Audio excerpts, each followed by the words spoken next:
PMGY ಮನೆ ಇಲ್ಲಿ ಒಂದು ಸಮಸ್ಯೆ ಆಗಿದೆ. 7.5 ಲಕ್ಷ ಮನೆ ಕರ್ನಾಟಕ ರಾಜ್ಯಕ್ಕೆ ಬಂದಿದೆ. ಆದರೆ ಪಂಚಾಯತಿಯಿಂದ ಅಪ್ಲೋಡ್ ಆಗಬೇಕು.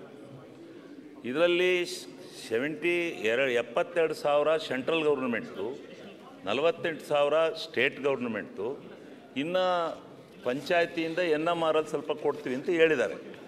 ಆದರೆ ಇಲ್ಲಿ ಅವರೊಂದು ಸರ್ವೆ ಮಾಡಿಸಿದ್ದಾರೆ, ಆಲ್ ಓವರ್ ದಿ ಇದು ಪಂಚಾಯತಿ ವಾರ್ ಸರ್ವೆ ಮಾಡಿ, ಆ ಸರ್ವೆ ಮಾಡಿಸಿರೋ ಪಟ್ಟಿನಲ್ಲಿರೋರಿಗೆ ಮಾತ್ರ ಮನೆಗಳನ್ನ ಅಪ್ಲೋಡ್ ಆಗುತ್ತೆ.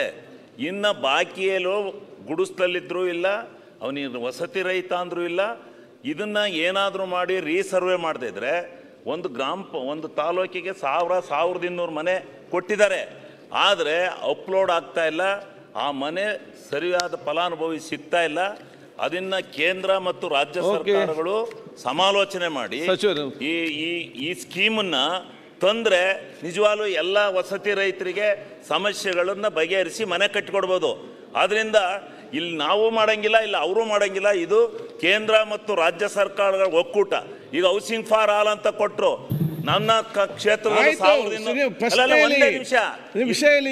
ಸಮಸ್ಯೆ ಆಗ್ಬೇಕ್ರಿ,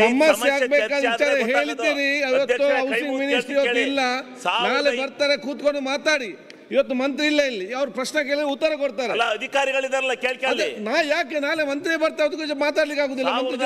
ಮನೆ ಕೊಟ್ಟಿದ್ದಾರೆ, ಆಯ್ತು. ಮಂತ್ರಿ ಹೌಸಿಂಗ್ ಮಿನಿಸ್ಟರ್ ನಾಳೆ ಬರ್ತಾರೆ, ಕೂತ್ಕೊಂಡು ಮಾತಾಡಿ. 1 ಲಕ್ಷ ಕೊಡುತ್ತೆ, 1.5 ಲಕ್ಷ ರಾಜ್ಯ ಸರ್ಕಾರ ಕೊಡುತ್ತೆ. ಉಳಿದವರನ್ನ ಫಲಾನುಭವಿ ಕೊಡಿ ಅಂತ ಹೇಳ್ತಾರೆ. ಫಲಾನುಭವಿ ದುಡ್ಡು ಕೊಡಲ್ಲ, ಎಲ್ಲ ಲಿಂಟಲ್ ಲೆವೆಲ್ ಬಂದು ಮನೆಯೆಲ್ಲ ನಿಂತು ಹೋಗಿದೆ. ಏನ್ ಮಾಡ್ಬೇಕು? ಸಮಸ್ಯೆ ಕಂಡುಹಿಡಿತೀರೋ ಇಲ್ವೋ? ಏನಾರ ಮಾಡಿ ಕಂಡುಹಿಡಿರಿ. ಕೇಂದ್ರ ರಾಜ್ಯ ಎರಡರ ಮಧ್ಯದಲ್ಲಿ ಒಂದು ಸಾಮರಸ್ಯ ಏರ್ಪಾಡು ಮಾಡಿ. ಸುಮ್ಮನೆ ಕೂತ್ಕೊಂಡು ಇಲ್ಲಿ ಸಂಧಿ MLAಗಳು ಎಲ್ಲರ ಕೈಲೂ ಬಯಸ್ಕೊಂಡು ಮಂತ್ರಿ ಬರ್ತಾರೆ, ಮಾತಾಡಿ ಕೂತ್ಕೊಂಡು